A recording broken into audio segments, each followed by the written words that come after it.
Howdy folks, it's me, Manic Mark, coming to you from the bunker system.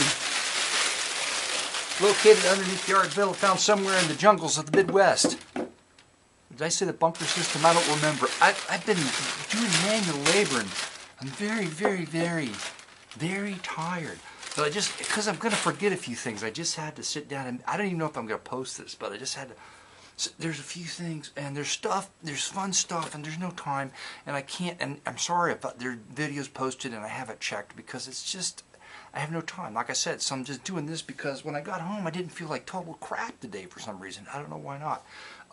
So the first thing is when you have chili, and my wife makes this great chili. That's her special thing that she does, and it's very nice. But if you spill a little bit on the table and you wipe it up, and you leave the thing that you wiped it up on the after, and you forget that you had chili, look, it's like, what is that on that piece, and why is it sitting on the table? That's disgusting. I'm just saying, these things should be thrown out so that you don't get the idea that there's something disgusting on the table. Now, I got to tell the story. Not that I'll ever forget it, but in case I forget it, I got to tell it now.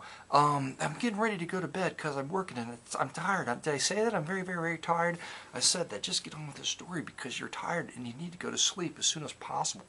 In fact, I'm so tired when I'm working these odd jobs that I do that I sometimes try to figure out a way that I can start sleeping while I'm driving home before I get home to get a head start on, bedtime. So I'm about ready to go to bed and the phone rings and it's the neighbor and I don't even answer it. I'm just an ass. Why? Because I'm tired. I'm very tired. And the neighbor calls and he says, "Mark, there's a deer in your yard." And okay. Oh, now somebody's home early. Why are they home early? I can't finish this now. I gotta go. Bye. Okay, I'm back. Where was I? Oh, the neighbor calls and he says, "Mark, there's a deer in your yard." And I'm like, well, I didn't answer the phone. And he calls back again and the wife answers the phone and she gets off. She goes, "There's a deer in the yard that's been hit by a car and it's not quite dead yet." I'm like, oh man, I'm in my pajamas. She says, "Go out there." And I'm like, I gotta change. So this is very complicated, but so I know there's a deer in the yard. I know it's not quite dead yet, but I'm trying to be sensitive because of my wife, I love animals, and she gets like really wound up when an animal's having an issue, okay? So I'm like, how do I handle this sensitively? Because I know the deer's probably going to have to be put down. So she mentions calling the county police, right? So I'm thinking, this is what she wants me to do that will make her feel comfortable, okay? So I'm like, okay, so she's looking all over for the phone number like a crazy person. I'm thinking to myself, without saying anything because I don't want to cause any more stress, that I need to handle this from beginning to end. So I got all the pieces. I could take care of everything, and it's not good for one person to be doing one thing that's crazy and another person doing another thing. So I'm like, you just call. I know where the phone number is so she's looking, what's the, and they calm down. I call, and they're like, where is the deer? And I said, it's about 15 feet from the road. We don't care. I said, well, okay. Is it okay if I go out and put it out of its misery? And then they say, I don't know.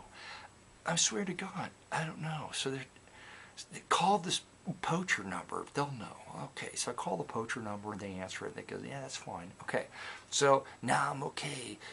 And then I got to figure out how I'm going to kill it. And it's a beautiful buck. It's a beautiful young buck. It's just a shame. I go out there and it's got a broken. It's been hit just enough so its leg's broken, its hip's broken, something's messed up. It can't move, but it's just sitting there, and it's looking at me, and I'm like, this is gonna be horrible. So I jump on it, and I can't, it just was thrashing around. I had to watch the horns and everything because I'm stabbing it with the butter knife many times to try to, put the thing out of its misery. It was really a horrible thing. I shouldn't have even said that. It was even horrible to say that. Now you're just like, ah! And somebody, and my friend Liz said this was comedy. And I don't know if it's coming across as comedy. Because it just sounds, it's like horrible comedy. That's what it is. Dark black comedy. No.